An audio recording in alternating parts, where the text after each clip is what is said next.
तो अगर हम इसमें सिर्फ यूटा और यूजी के फाइट के बारे में बात करें तो ये वीडियो काफी छोटी हो जाएगी, इसलिए हम थोड़ा सा पीछे से बात करेंगे। चिंता मत करो, बहुत पीछे नहीं जाएंगे, बस 137 चैप्टर से शुरू करेंगे जब यूटा की एंट्री होती है और 143 के चैप्टर तक को कवर करेंगे। अब वीडियो शुरू करने से पहले मैं आपको एक चीज बता दूं कि इसके पहले वाले वीडियो में हमने माहितो और यूजी के फाइट के बारे में बात कर ली थी, तो अगर आपने उसे नहीं देखा है तो आई बटन या डिस्क्रिप्शन में उसका लिंक आपको मिल जाएगा। इस वीडियो के बाद आप उसे जरूर देख लेना। तो माहितो के मरने के बाद कहानी मोड़ लेती है एक ऐसे पड़ाव पे जहाँ में काफी डल और खराब सी दिखने वाली छोटी बच्ची को दिखाया जाता है जो एक घर में खाना खा रही होती है। वो बच्ची अपना खाना खा रही होती है कि उसे एक परछाई दिखाई देती है जो उसको अपने पास बुलाती है। परछाई कहता है कि यहाँ मेरे पास आ जाओ, वहाँ खतरा है, यहाँ नहाने के लिए गर्म पानी है और यहाँ तुम गाना भी गा सकती हो। बच्ची उसके बहकाव में आ जाती है और उसके पास जाने लगती है। जैसे वो उसके पास जाती है उसके बगल से एक बहुत ही बड़ा सा कर्स्ड स्पिरिट अपना मुंह खुले उसे खाने जाता है। वो कर्स्ट उसे खाने वाला होता है कि तभी यूटा अपने कताना से उस कर्स्ट का सिर ही चीर कर रख देता है। यूटा हंसते हुए कहता है कि क्या मैंने तुम्हें डरा तो नहीं दिया? फिर यूटा पूछता है कि क्या तुम किसी के साथ हो, लाइक अपने मम्मी या पापा के साथ? बच्ची जवाब में कहती है कि मुझे नहीं पता। यूटा सोचता है कि ये कॉमर्शियल डिस्ट्रिक्ट है तो ये इधर की तो नहीं होगी।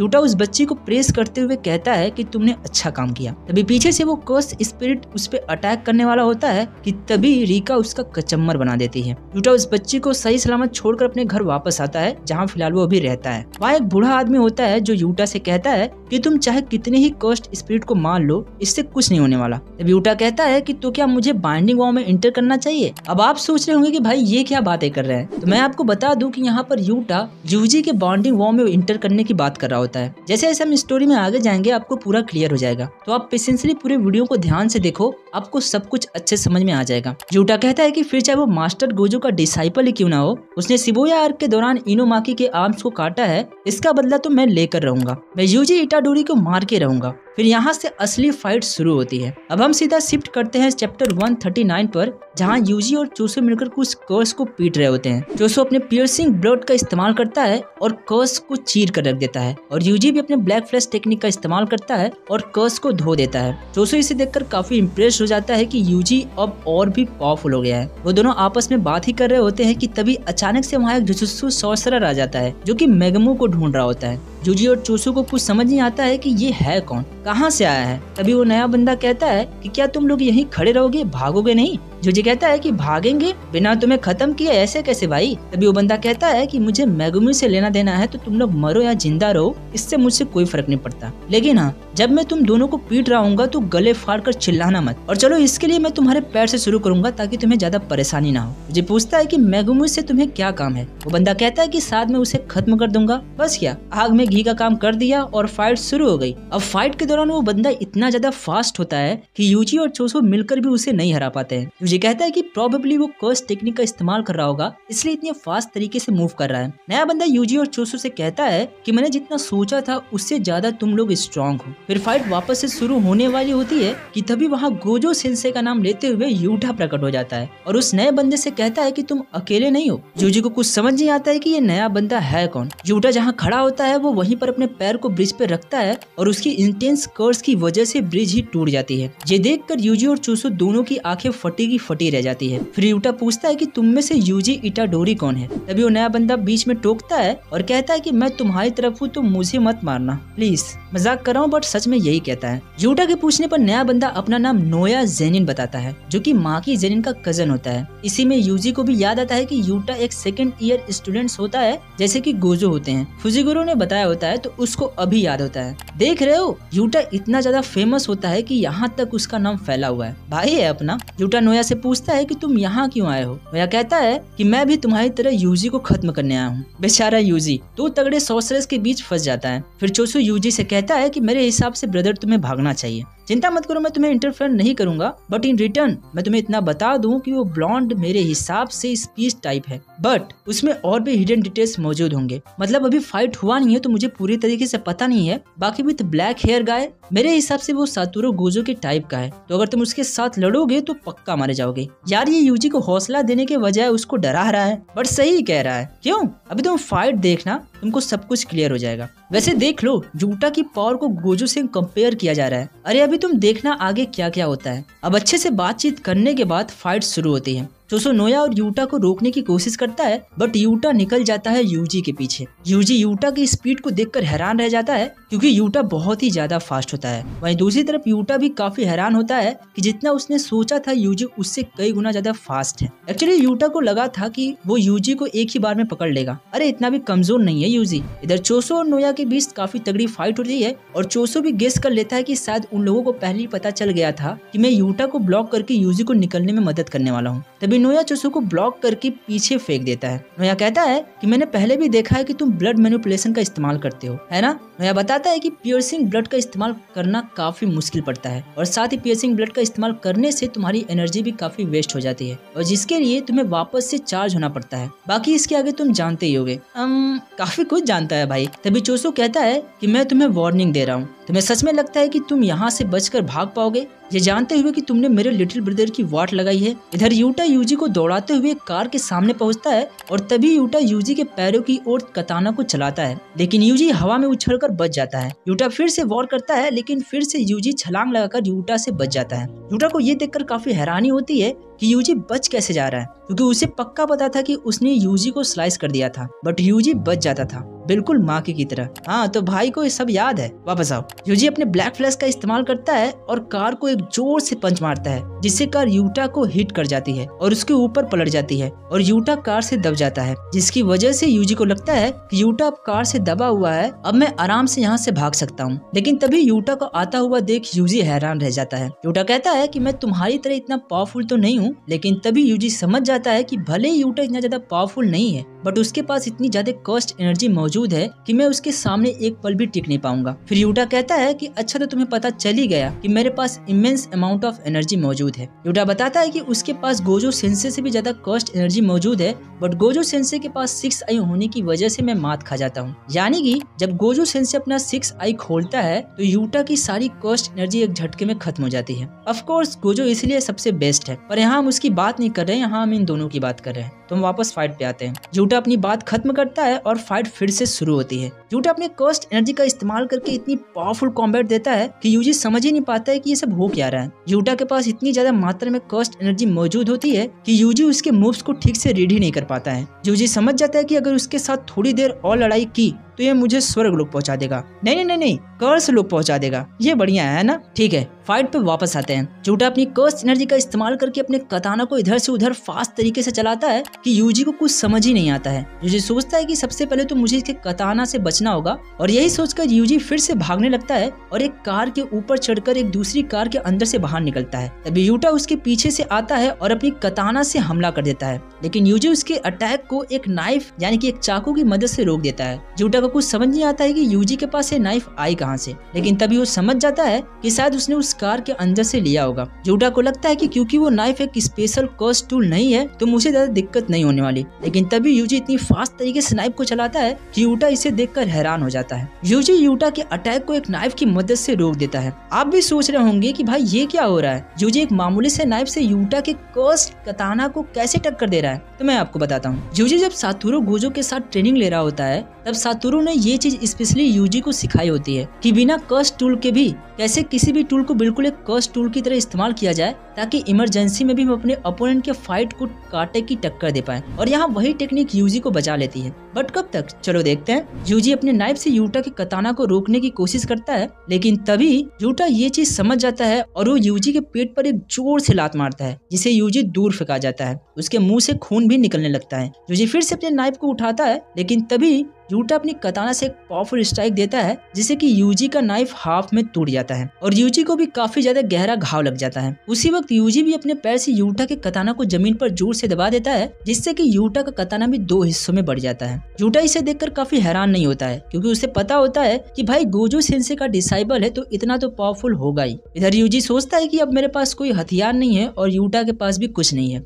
मेरा घाव थोड़ा गहरा है बट मैं ठीक हूँ। और यही सोचकर फिर यूजी जैसे ही अपना कदम यूटा की ओर बढ़ाता है तभी रिका उसे पकड़ लेती है। इतनी ज्यादा अधिक पावर की वजह से यूजी अपने बॉडी को हिला भी नहीं पाता है। यूजी को कुछ समझ नहीं आता कि ये सब हो क्या रहा है। तभी यूटा रिका से कहता है कि हम बस खेल रहे थे रिका। यानी कि पूरे फाइट में यूटा सीरियस ही नहीं होता है, वो तो बस यूजी के साथ खेल रहा होता है। बट मैं आपको यहाँ बता दूं कि यूजी तो बिल्कुल सीरियसली फाइट कर रहा होता है, फिर भी यूजी यूटा को हरा नहीं पाता है। तो तुम समझ ही सकते हो कि गोजो सुबोया आर्क के दौरान गेतो से ये क्यों कहता है कि तुम मुझे तो कैद कर सकते हो बट बाहर उसे नहीं कर पाओगे। अब समझे आप, गोजो उस वक्त यूटा के बारे में ही बात कर रहा होता है। Coming back to the fight, अब यूजी को रिका इतनी जोर से पकड़ी होती है कि यूजी अपने शरीर को हिला भी नहीं पाता है और तभी यूटा अपने टूटे हुए आधे कताना को यूजी के सीने में सीधा अंदर घुसा देता है। जी हाँ, आपने बिल्कुल सही सुना, सीधा पेट के अंदर। और ये देखकर अंदर बैठा सुकना जोर से हंसने लगता है और यूजी की कहानी यहाँ समाप्त होती है। जी हाँ, आपने बिल्कुल सही सुना, यूजी यहाँ मारा जाता है। तो यूजी का खेल खत्म हुआ और क्या, सच में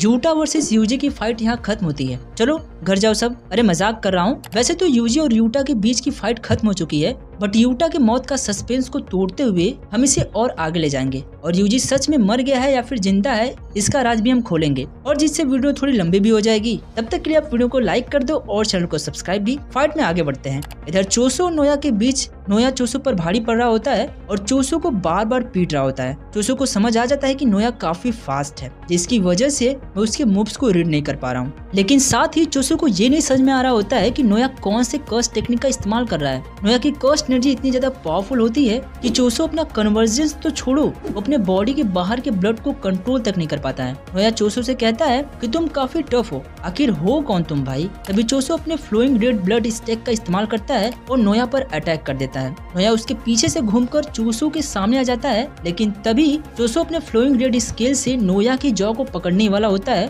कि तभी अचानक से नोया मुड़कर ब्लैक फ्लिप करके चोसो को पीट कर रख देता है। नोया कहता है कि तुम्हारे लिए बहुत बुरी चीज है, बट जो तुम करने की सोच रहे हो वो मैं पहले ही प्रेडिक्ट कर लेता हूँ। नोया कहता है क्योंकि अब तुम मुझे बहुत परेशान कर रहे हो तो अब मुझे अपने वेपन का इस्तेमाल करना ही होगा। उधर चोसो को काफी गहरी चोट लग जाती है, जिसकी वजह से उसका ब्लड काफी लॉस हो जाता है। इधर नोया चोसो से कहता है कि मुझे अपने वेपन को बाकी सॉर्सरर्स की तरह बाहर रखना बिल्कुल भी पसंद नहीं है। नोया कहता है कि मुझे बहुत ही बेवकूफी वाली बात लगती है कि मेरा बड़ा भाई कैसे अपने सॉर्ड्स को बाहर लेकर चलता है। इस पे चोसो पूछता है तो क्या तुम अपने बड़े भाई से नफरत करते हो। नोया इसका जवाब हाँ में देता है और कहता है कि ये बिल्कुल शर्मनाक वाली बात है कि तुम्हारा कोई बड़ा भाई है लेकिन वो तुमसे इन्फीरियर है। ऐसे लोगों को स्लेव्स को दे देना चाहिए और मरने के लिए छोड़ देना चाहिए। ये बातें सुनकर चोसो इस पे कहता है कि शायद आज जो तुम कुछ भी हो वो अपने बड़े भाई की वजह से ही हो। नोया कहता है कि क्या बकवास कर रहे हो। इसे सुनकर चोसो को काफी गुस्सा आ जाता है और वो कहता है कि कितनी बेवकूफी वाली बात है। चोसो कहता है कि फिर चाहे कोई कितना ही ऊंचा या नीचा क्यों ना हो, बड़ा भाई एक रोल मॉडल की तरह होता है अपने छोटे भाई के लिए। चोसो कहता है कि अगर छोटा भाई कोई गलत रास्ता चुनता है तब बड़ा भाई को उसको सही रास्ते पे लाना होता है और बड़ा भाई अगर सही रास्ते पे जा रहा होता है तब छोटा भाई उसके पीछे जा सकता है। इसका क्या तुक बना क्योंकि तुम स्ट्रॉन्ग हो तो तुम ऐसे करोगे। फिर चोसो नोया से कहता है कि तुम मेरे से पूछते हो कि मैं इतना ज्यादा टफ क्यों हूँ। तो चोसो कहता है कि मैं टफ इसलिए हूँ क्योंकि मुझे गाइड करने के लिए कोई भी नहीं था। मैं अकेले ही अपनी गलतियों से सीखा हूँ, लेकिन फिर भी मैं अपने लिटिल ब्रदर के साथ मैं हमेशा रहूंगा और उसकी रक्षा करूंगा और इसलिए मैं स्ट्रॉन्ग हूँ। इतना कहते ही चोसो का ब्लड जमीन पर चलने लगता है और नोया को कुछ समझ नहीं आता कि ये हो क्या रहा है। इसका ब्लड यानी कि खून जिंदा कैसे हुआ है। वेल, तो बात दरअसल ये थी कि चोसो ने डेथ पेंटिंग का इस्तेमाल किया होता है, जिसमें होता ये है कि डेथ पेंटिंग में मिलावटी खून होता है, जिसमें एक तो इंसानों का और दूसरा कर्स्ड स्पिरिट का होता है, जिसकी वजह से उसके पास एक स्पेशल कंस्टिट्यूशन ऑफ ब्लड होती है, जिससे वो कर्स्ड एनर्जी को ब्लड में बदल लेता है। कहने का मतलब ये है कि जितनी ज्यादा और जितनी समय तक उस पर्सन के पास कर्स्ड एनर्जी रहेगी वो ब्लड लॉस की वजह से तो नहीं मारा जाएगा। इसी की वजह से चोसो जिंदा होता है। फाइट पर वापस आए तो चोसो अपने खून को नोया के सामने डाल देता है, जिससे कि एक खून की बड़ी सी दीवार नोया के सामने बन जाती है, जिसकी वजह से नोया को कुछ समझ नहीं आता है क्योंकि उसके सामने काफी मात्रा में खून जमा हो जाता है। लेकिन इस अटैक में नोया को कुछ भी नहीं होता है और वो बच जाता है और उसे लगता है कि कितना स्लो अटैक था, मुझे तो कुछ हुआ भी नहीं। लेकिन तभी चोसो साइड से आता है और नोया पर अटैक कर देता है। नोया उसके खून से बचने की कोशिश करता है, लेकिन तभी इसी में नोया को महसूस होता है कि उसका पैर भारी हो चुका है और वो उसे मूव नहीं कर पा रहा है। और तभी चोसो आता है और कहता है कि बस खेल खत्म नोया। नोया कहता है कि सच में तुम्हें लगता है कि तुम मुझे डिफीट कर पाओगे। वो कहता है क्योंकि मैं अपने कर्स्ड एनर्जी से 24 FPS यानी फ्रेम पर सेकंड से लोगों के मूवमेंट्स को ट्रेस कर लेता हूँ, तो कोशिश करके देख लो, मेरे लिए तुम्हारे वार से बचना ज्यादा मुश्किल नहीं होगा। और तभी चोसो अपना टेक्निक टेक्निक छोड़ता है और नोया भी उधर अपने कर्स्ट एनर्जी से चोसो की तरफ आता है। लेकिन तभी चोसो अपने सुपर नोवा का इस्तेमाल करता है और नोया बुरी तरीके से मारा जाता है। मतलब मरता नहीं है, बस बुरी तरीके से इंजर्ड हो जाता है और चोसो इस बैटल में नोया को हरा देता है। लेकिन तभी यूटा की एंट्री होती है और यूटा की कर्स्ट एनर्जी की वजह से चोसो का दिल ही दहल जाता है और चोसो के रिएक्ट करने से पहले ही